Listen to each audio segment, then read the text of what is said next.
I don't care what anyone says, Halloween is the greatest time of the year. From the costumes to the candy, seriously, why wouldn't we celebrate this most epic of holidays? And sure, Christmas is awesome, but Halloween has been around a lot longer. And I mean, a lot longer. Some of those Halloween traditions are still around today, but others have been changed so much that their origins are completely different from what we now view them as. So hop on your broomstick and prepare for this wild ride through the history of Halloween. Who started it? Halloween can be traced back literally thousands of years to pre-Christian times. The day was intended to honor the dead by Celtic pagans, in a feast called Samhain, pronounced Samhain, which means summer's end. This, Feast of the Dead, was a time to gorge on food from the harvest and prepare for the coming winter. There were also a lot of traditions that started with this pagan celebration. Along with the feast, Gaelic cultures would play games and perform rituals in hopes of predicting their future. Of course, they would mainly be interested in two things, death and marriage. How things change. This was also when we started getting a bit sketched out by magical creatures associated with Halloween, namely, fairies. These fairies, called the Aosai, were not related to pretty little Tinker Bell, but rather feared by locals. At Samhain, food, drinks and even crops would be offered to the Aosai near what were believed to be their dwellings. Which pope had two thumbs and loved Halloween? This guy. The Halloween we know and love today gets a lot of its traditions from Christian influences. When Romans arrived in Celtic territories in early AD, they also brought with them Christian holidays. For Christians, they celebrated the dead on All Hallowtide, a 3-day celebration of feasting and vigils in honor of saints and those who had passed away but had not yet made it to heaven. All Saints' Day originally landed on May 13, but in 835 Pope Gregory IV changed the date to Nov. 1, the same day as Samhain. Now, Christians and pagans alike celebrated their dead from All Hallows Eve on Oct. 31, to All Saints' Day on Nov. 1 and finishing off with All Souls' Day on Nov. 2. It's unclear whether the Pope was influenced by Celtic traditions, but it seems to have worked out pretty well. Falling in love with All Hallows Eve. By the 12th century, Christians had made it obligatory to celebrate the dead in a variety of ways. Church bells would ring out for the souls in purgatory. Criers would parade the streets dressed in black, ringing a bell and calling out for locals to mourn the lost souls. Another Celtic practice that grew stronger during this time was the use of fire.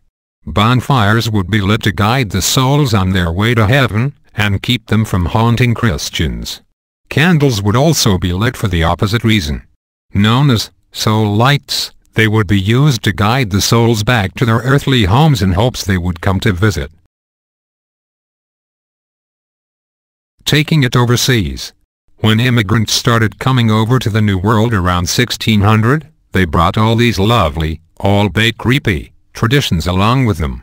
Many were escaping persecution for practicing different types of Protestant religions. Puritans and Calvinists wanted to keep religious practices pure, and didn't believe that the superstitions of All Hallows Eve had a place in their church. They also replaced or banned other holidays, including Christmas, and stopped fun activities such as dancing and drinking. If I were there, I'd probably head over to America too. New England Puritans tried to ban the holiday, but ultimately failed. As Irish and Scottish immigrants made their way to North America during the 19th century, the holiday gained major ground across America. By the 20th century, people from coast to coast were dressing up, lighting candles and visiting graveyards in honor and fear of the dead. But why did people dress up? Why do we go asking for candy? Why play dress up? Dressing up originally came up in honor of saints and souls for All Hallowtide. People would dress in mourning wear, or as saints to perform plays in their honor. But a darker tradition that emerged back in Europe was what happened at graveyards. Some Europeans would pray by the tomb of their loved ones, whereas others would leave offerings of food. Still others believed that All Hallows Eve was the last opportunity for the dead to seek vengeance.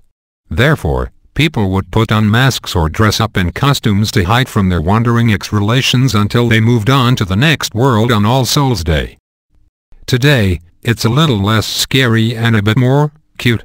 Either way, it looks though the decision was great for the economy, with Americans spending about $2.5 billion on Halloween costumes in 2014. Trick or treat, smell my feet, but actually give me delicious candy.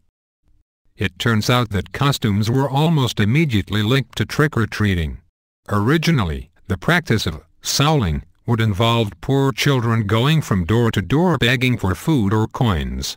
By the 16th century, the practice evolved as children would visit neighbors and sing in exchange for food. For their souling, these children would also receive soul cakes, which could be the introduction of getting a treat. But as the holiday dictates, things got darker. The phrase trick or treat was introduced when youths would threaten to do mischief, trick, unless they received candy, treat. I'm still tempted to toilet paper any house that gives me a piece of fruit. It's Halloween. Chocolate or death. Game time. Some of the games we play have been around for even longer than traditional Halloween. That includes bobbing for apples, known as Appledorking, in Scotland.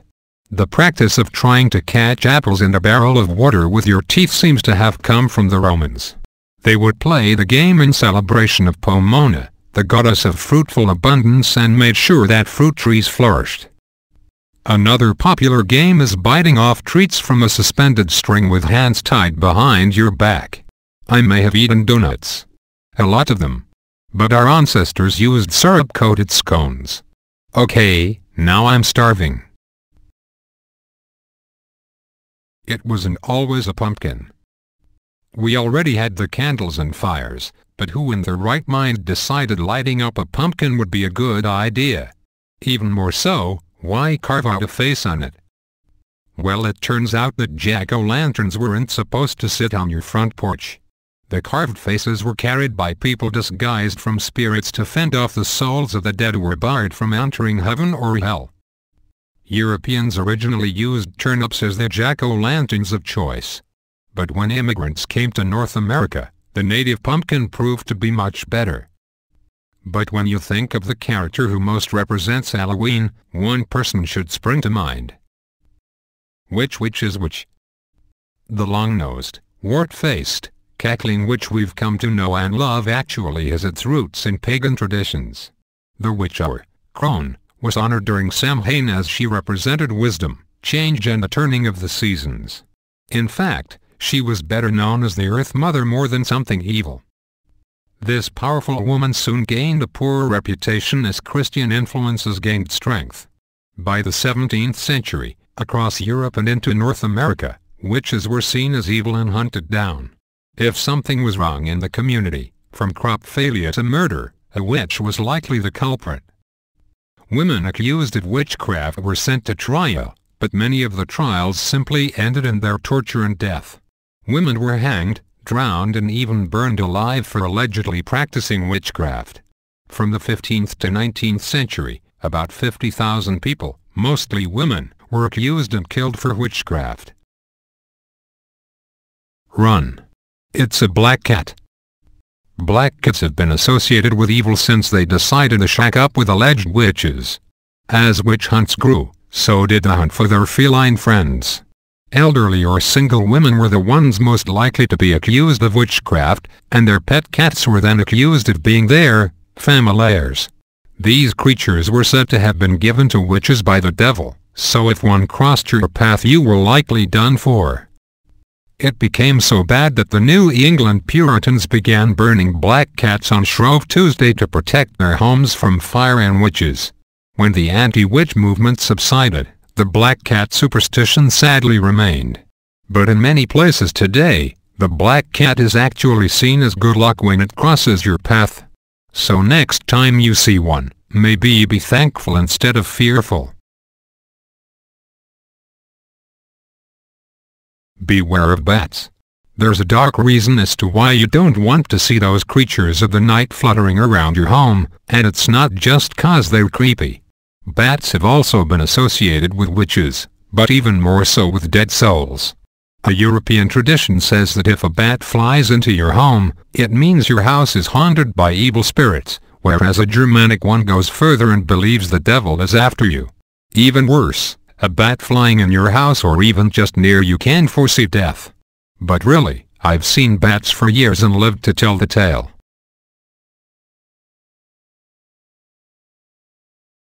Halloween brings out the big bucks. An incredibly scary tradition is also a relatively new one, Halloween spending. With more than half of Americans planning to celebrate Halloween, it's expected that they will spend about $6.90 billion on Halloween in 2050. Of course, a lot of it will go towards candy, whether it's to be handed out or not, with American consumers spending about $2.10 billion. If that seems like a lot, then you should be floored by 2012 when Americans spent $8 billion on Halloween. And it's not just on costumes for children anymore, or even adults. Americans spent $350 million dressing up their pet companions in 2014. Today's traditions. As you can see, many of the traditions of old have lasted thousands of years. From feasting and dressing up, to begging for change and biting into an apple. But at present, people want to be either super scary or crazy cute to make their Halloween spectacular. Haunted houses, corn mazes and hayrides have become ways to get the fright right, as well as the film industry creating every way to scare the crap out of you. Costumes have also grown from skeletons and vampires to cutesy animals. But people have had to be original to have the best costume, citing favorite comic book and television characters to be the best at their Halloween party. These traditions may also change as the holiday grows, but I feel like one thing will remain true. When Oct. 31 comes around, it's time to eat your face off. End of story. Happy Halloween. Happy Halloween.